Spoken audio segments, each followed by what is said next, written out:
Bom dia, pessoal. Boa tarde, boa noite. A aula de hoje, eu coloquei aqui semana entre aspas, né? Quarto bimestre, semana 2, porque essa semana, na verdade, é uma quinzena, né? Então, vai começar agora dia 21/12 e vai até dia 4/1. Eu vou até tentar disponibilizar essa aula antes do dia 21, porque dia 21 tem 2 eventos importantes. Quem puder assistir antes, melhor. Depois eu explico com mais detalhes. Hoje a gente vai falar sobre a esfera celeste e especialmente sobre os movimentos do Sol. A gente sabe da experiência do dia a dia, né? O Sol nasce, o Sol se põe, o Sol passa lá pelo céu, passa no alto, passa mais baixo, enfim, e a gente vai explorar esses movimentos hoje. Tem coisas que parecem muito óbvias e tem coisas que são bem cuidadosas, assim, que a gente tem que ter muito cuidado para entender, tá? Então vamos lá. Na aula passada, primeira semana de astronomia, né, em que a gente está falando de astronomia, falei um pouco sobre a origem da astronomia, lá ligado com a agricultura, geometria, geografia, até diretamente com a sobrevivência, e com a mitologia também, com a astrologia, enfim, os aspectos místicos que a gente não explorou muito e nem vai explorar porque não dá tempo. Vamos ficar nos aspectos físicos, né? Falei um pouco sobre isso semana passada e também sobre as primeiras propostas de modelo físico de universo, ou seja, de um modelo que não precisava de uma mitologia ou de uma argumentação metafísica para explicar o universo, se baseava em observação, em medidas, né? E aí o modelo que surge como funcional, que explica tudo que a gente consegue enxergar no céu, dos astros celestes, dos corpos, dos movimentos, velocidade, alinhamentos e fenômenos, foi o modelo do Aristóteles, que foi aprimorado durante 300, 400 anos até o Ptolomeu chegar na versão final, com a contribuição lá de muita gente. Enfim, então, o modelo de universo do Aristóteles e do Ptolomeu é um modelo que funciona perfeitamente. Eu vou até explicar que funciona até hoje, dependendo do ponto de vista. E durou como verdade absoluta e verdade científica por quase 1500 anos, né? E então, o que a gente vai ver na aula de hoje? Retomar um pouco esse modelo geocêntrico, que é o modelo aristotélico-ptolomaico, e aí falar do ponto de vista geocêntrico, ou seja, nós que estamos aqui na Terra. Nós somos observadores do céu centrados na Terra, então geocêntrico, né? Nós estamos centrados na Terra, nós olhamos para o universo do ponto de vista da Terra. Vocês devem lembrar, talvez, do primeiro ano das aulas sobre referencial, né? O nosso referencial de observação do universo é a Terra. Hoje a gente consegue, né, enviar sondas, espaçonaves, estações espaciais para fora da Terra e ter o ponto de vista de fora da Terra. Mas isso é algo recente, é dos últimos 100 anos, né? Enfim, de todo modo, para 99,999% da população, a gente vai viver a vida toda vendo o céu centrados na Terra, né? Então, como que a gente estuda essa esfera celeste vista da Terra, tá? É o assunto de hoje. E explorar o movimento diário do Sol na esfera celeste e o movimento anual do Sol na esfera celeste. Por fim, vou falar da atividade da semana, que na verdade é uma quinzena, né? Então, modelo geocêntrico, só para relembrar alguns detalhes da semana passada, modelo aristotélico-ptolomaico, ele estava estruturado da seguinte maneira: Terra no centro de todo o universo, em repouso, e a Terra formada por os 4 elementos naturais, terra, água, ar e fogo, sendo que a mistura desses elementos dava todas as outras substâncias, né? Isso é outro assunto, mais voltado para a química.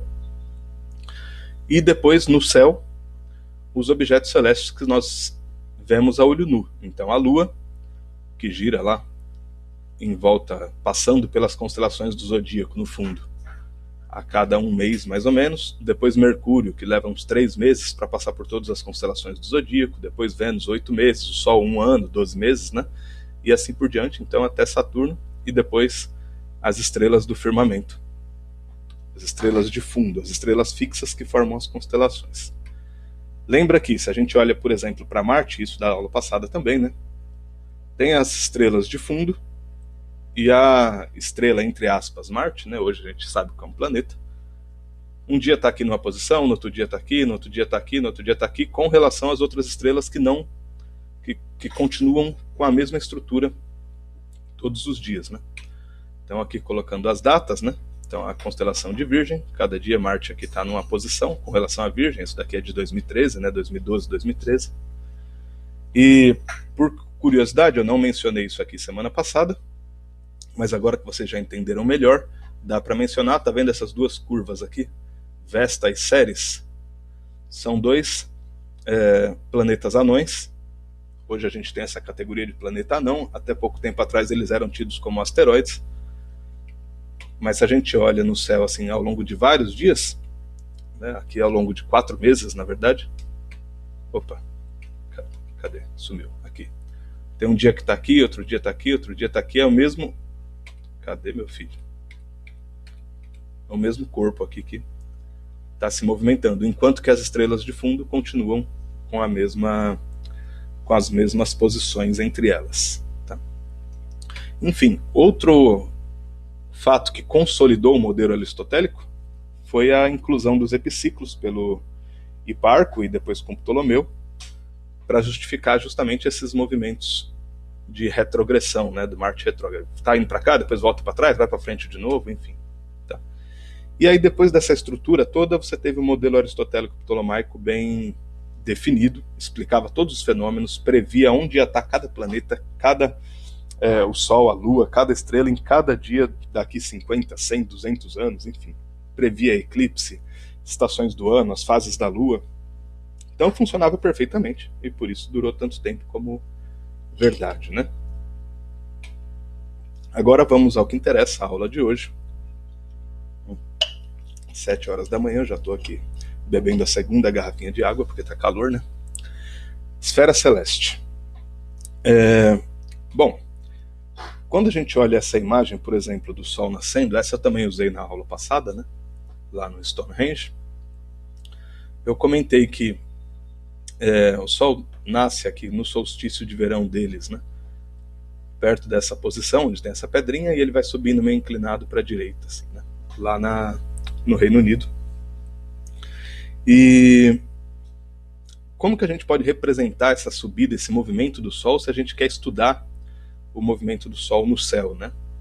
A gente precisa ter parâmetros. Ou a gente coloca uma inclinação, coloca uma reta normal, coloca a reta horizontal. A gente precisa estabelecer parâmetros para poder estudar fisicamente esses movimentos, né? Então a forma como a gente representa é o seguinte. Você tem aqui um hemisfério celeste, que seria o céu visível. Cuidado com as palavras, né? O que é hemisfério? Lembra se a gente olha para o planeta Terra, você tem o hemisfério sul e o hemisfério norte, né? O que é um hemisfério? É uma semi-esfera. Tudo bem? Então uma semi-esfera, metade de uma bola. Se a gente considera aqui um observador, pode ser eu, você, qualquer um de nós, você tem o máximo que você enxerga para leste, o máximo que você enxerga para sul, o máximo que você enxerga para oeste, o máximo que você enxerga para o norte, se você dá uma volta assim de 360 graus no chão, né? Que é o que a gente chama de horizonte. E a gente vai representar que o céu visível é uma abóboda, né? Então meia esfera, um hemisfério, que contém, que a gente pode observar, enfim, o Sol nascendo aqui perto do leste, depois ele se pondo aqui no oeste, algumas estrelas nascendo aqui próximo do norte, outras do sul, enfim. Qual que é o problema? O problema é que as estrelas, os planetas e tudo mais no céu não estão tudo na mesma distância da gente, né? Tem uns que estão mais perto, outros estão mais longe e tal. Mas as distâncias são tão grandes para a gente, que para estudar, a gente pode considerar como se todos estivessem andando nessa esfera. Tá?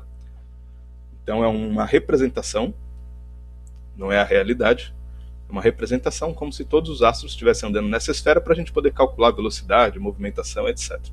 Porque no final das contas, todos os astros vão dar uma volta aqui no céu e se pôr, nascer e se pôr a cada dia, né? Então o que a gente tem aqui nessa esfera celeste? Além do norte, sul, leste, oeste, que eu já explico melhor, a gente tem uma coordenada importante que é o zênite. O zênite é o ponto aqui mais alto do céu. é como se você estivesse agora olhando, se você quer olhar para o zênite, você olha para cima, exatamente para cima. Tá? Então aí o zênite é o ponto mais alto do céu. Outra coordenada que não pode faltar é o horizonte, né? O plano do horizonte ou a linha do horizonte, tá? Que é o máximo que você enxerga para cada lado que você olha no chão. Outras informações importantes, essa circunferência vertical define aqui, ó, os polos norte e o polo sul, tá vendo? Essa circunferência, não estou falando da esfera, estou falando da circunferência, só do contorno. Essa circunferência, então, vai definir os polos norte e polos sul, geográficos, né? Quando cruza com os polos norte e sul celestes, que a gente vai falar mais para frente. E o leste-oeste é o cruzamento perpendicular do norte e sul, então com 90 graus aqui, com relação ao norte e sul. Tá?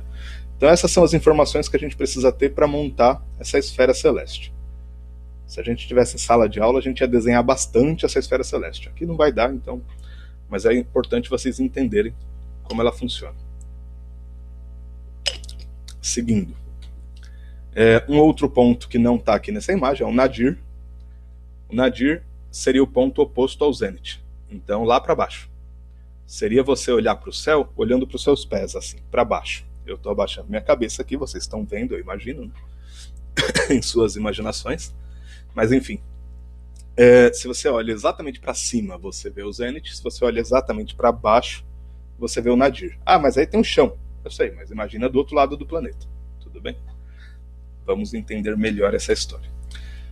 Olhando para o Stellarium, eu vou abrir aqui o programa de novo para a gente poder entender essas coordenadas rapidamente. Então, ó, estou aqui com o Stellarium, ele está cadastrado aqui para mim em São Paulo. Está 0 metros, como se eu estivesse no nível do mar. Não é verdade, né? A gente está a 700 metros do mar aqui em São Paulo, enfim, até aí Pirituba é um pouco mais alto aqui do que aqui no centro. Mas, enfim, São Paulo só para a gente testar. Estou olhando para leste, vocês devem poder ver aqui o leste. E essa é a linha do horizonte, né? Claro, essa paisagem é uma simulação, tá? Não é a paisagem real de São Paulo, isso aqui é só uma simulação. Mas aqui eu tenho o leste, o sol aqui subindo, né? Agora são 7h22 da manhã, o sol já está aqui um pouco alto, a lua está nascendo aqui, lua nova, nasceu logo depois do sol. E se eu giro a minha cabeça para cá, eu tenho nordeste, norte. Se eu giro mais noroeste, oeste. Se eu giro mais sudoeste, sul. E volto aqui, sudeste, leste. Então, essa é a linha do horizonte. Essa aqui, né? Eu girei de leste, passando por norte, oeste, sul e voltei para o leste. Se eu subo, eu vou para o zênite. Ó, Vênus aqui, tá subindo junto com o Sol. Como é que eu vou saber onde é que está o zênite aqui? Tá vendo? Olhando para cima assim. Fica difícil, né? Então a gente coloca algumas coordenadas. Para quem assistiu o vídeo do Stellarium, que eu coloquei lá como material complementar, vai entender melhor, mas não precisa explorar agora. Se a gente coloca essa coordenadas azimutais, ela funciona da seguinte maneira. Ó. Norte é 0 graus, e aí vem 5, 10, 15 e tal. Quando dá 90 graus, eu estou no leste. Depois, 180 graus, estou no sul. E 270 graus, estou no oeste. 360 eu volto para o norte. Né? Dando essa volta aqui, 360 graus. Se eu olho para cima, vocês olharem aqui na esquerda, ó, 10 graus, 15 graus, 20 graus, 25, subindo. Né? Então, por exemplo, o Sol agora está aqui próximo de 25 graus acima, enquanto ele está subindo aqui em São Paulo. Se eu vou subindo aqui, eu consigo encontrar o zênite da seguinte maneira. Quando eu chego em 90 graus. Quando eu chego em 90 graus, eu tenho aqui a linha do zênite, o ponto do zênite, que é o ponto mais alto da minha cabeça. Se eu tiro essa grade, fica difícil de saber onde é que está o zênite, né? Então a gente faz essa grade para representar. Quando a gente usa telescópios, lunetas, etc., a gente tem que calibrar essa grade bonitinho para poder saber qual a inclinação para cima, para baixo, enfim. Tudo bem, então essa é a esfera celeste que a gente vai usar para representar o movimento do Sol e tudo mais. Ó, a Lua está nova, aproveitar aqui, ó, como é que fica a Lua quando ela está nova, né? Se a gente não vai enxergar hoje, não dá para enxergar a Lua nova. Talvez na hora que o Sol se pôr dá para ver uma casquinha bem fininha, mas durante o dia não vai dar para ver. Enfim, vamos voltar aqui para a aula. Bom, a gente não saiu da aula, né? Voltar para os slides. E aí, o que a gente consegue ver nessa esfera celeste, né? Quais corpos celestes a gente consegue estudar o movimento aparente? Quando fala assim movimento aparente, é o que a gente consegue ver. Né? É o que aparece para a gente. Então, o que a gente tem nessa esfera celeste? A gente tem, primeiro, um observador na Terra. Tá? Não esqueçam que a gente está partindo do estudo de quem está na Terra, 99,999% da população, no centro da esfera, com vista para um hemisfério celeste, ou seja, para meia esfera celeste. Lembra que quando eu estou falando de celeste, estou falando de céu, né? Quais astros que a gente vê todos os dias, ou quase todos os dias, no céu? O Sol, talvez o que mais chama atenção e o que a gente espera que a gente veja todos os dias, né? Vai ser muito estranho o dia que o Sol não nascer. Mas enfim, então todo dia o Sol nasce, dá uma volta lá no céu, enfim, depois se põe. Então tem um movimento diário dele, a gente vai estudar isso hoje. A Lua também, todos os dias ela passa, que ela nasce uma hora, dá uma volta no céu e se põe. Como eu disse aqui no Stellarium, hoje a Lua está nova, a gente não consegue enxergar, tá? Mas cada dia ela nasce num horário diferente, e aí tem dia que ela nasce mais tarde, e aí a gente consegue ver principalmente à noite, né? Hoje, sem chance. Nem de dia, nem de noite. Mas ela está lá, está fazendo o seu movimento diário. Não estou dizendo que a gente está enxergando, mas que ela está fazendo o movimento diário, ela está. Estrelas fixas. Então, atualmente, a gente tem 88 constelações, um mapa do céu, né? Nesse sistema europeu, né? Se você pega o sistema Tupi, o sistema Guarani, o sistema Hindu, o sistema chinês, na África você tem infinitos sistemas também de mapeamento do céu. Como a gente foi colonizado pelos europeus e escravizados pelos europeus, explorados pelos europeus e tudo mais, então a gente usa o sistema com as constelações europeias, né? Estou falando de um jeito pejorativo, ruim, mas a contribuição dos europeus também para a ciência e para a tecnologia é gigantesca, e a gente também aproveita muito disso e desenvolve aqui baseado na filosofia grega, enfim. Por isso que eu tenho meu emprego e posso tentar ensinar para vocês essas coisas. Aliás, tem tanta reflexão que a gente podia fazer, mas nesse sistema de videoaulas eu estou tentando até ser bem rápido e breve para não ficar vídeos muito longos, né? Enfim, então estrelas fixas, a gente tem hoje 88 constelações, todo dia elas fazem um movimento no céu.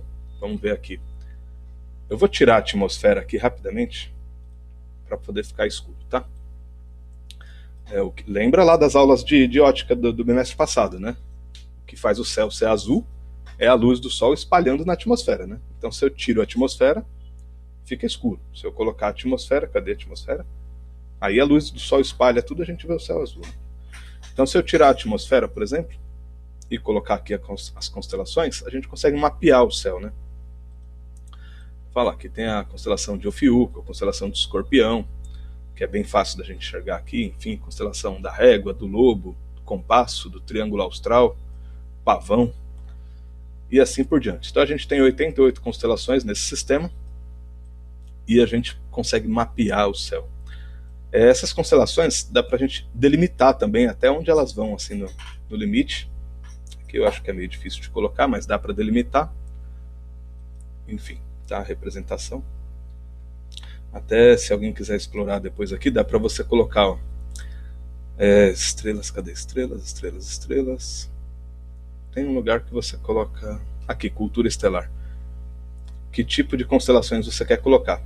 Tá na ocidental, mas você pode colocar nas constelações lapônicas, macedônicas, maores, mongóis, enfim. Tá? E aí tem até tupi-guarani aqui, etc.